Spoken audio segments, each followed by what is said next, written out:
Tatlong lalaki ang naaresto sa isinagawang buy-bust operation ng Station Drug Enforcement Team ng Iloilo City Police Station 2 sa Barangay San Isidro, La Paz nito lamang ika-30 ng Disyembre 2024. Kinilala ang mga suspect na sina alias Toto Boyboy, 44 taong gulang, isang construction worker at pangunahing target ng operasyon. Si alias Randolph, 25 taong gulang, isang tricycle driver, at si alias Kent, 24 taong gulang, kapwa-residente ng nasabing na barangay.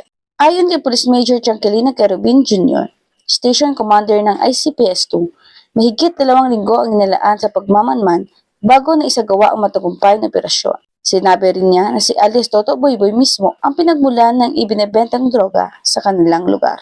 Sa operasyon, nakumpiska mula kay alias Toto Boyboy ang isang sachet na hinalang shabu kapalit ang 3,500 na ginamit bilang buy-bust money.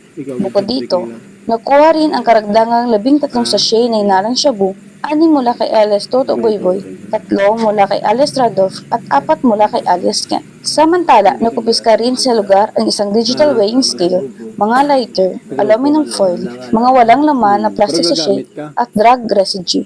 Ang kabuang bigat na nakumpiskang droga ay tinataya na sa 30 gramo na may halagang aabot sa 408,000 pesos base sa standard drug price. Hawak na ngayon ng ICPS-2 ang 3 suspect at sasampahan sila ng kasong paglabag sa RA 9165 o ang Comprehensive Dangerous Drugs Act of 2002. Patuloy ang panawagan ng kapulisan sa publiko na makipagtulungan upang masugpo ang ilegal na droga sa kanilang komunidad. Patuloy na nagsasagawa ng mga operasyon ang PNP upang tsakin ang kaligtasan at kaayusan ng bawat komunidad. At sa pagtutulungan ng mga mamamayan, naniniwala silang mas magiging matagumpay ang kanilang laban kontra droga at krimen dahil sa bagong Pilipinas, ang gusto ng pulis, ligtas ka. Mula rito sa Western Visayas, ako niyang PNN correspondent, Patrolwoman Annette Sablon, alagad ng batas, tagataguyod ng Balitang Pulis.